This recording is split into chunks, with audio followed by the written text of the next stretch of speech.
ఏంటి మళ్ళీ రెడీ అయిందని చూస్తున్నారా? ఈరోజు మా పూజ గది ఓపెనింగ్. ఇది యాక్చువల్గా కిచెన్ని మేము పూజ గది కింద కన్వర్ట్ చేసేసాం. చూస్తారా? చూడండి. ఈరోజు మా దేవుడి గది ఓపెనింగ్ అండి.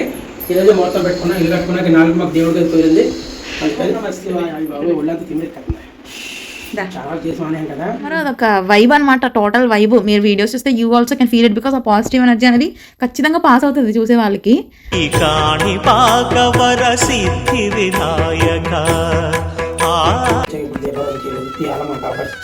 ఈ వంటగదిని దేవుడి దగ్గర మార్చాం. మా తప్పంటే దిక్కల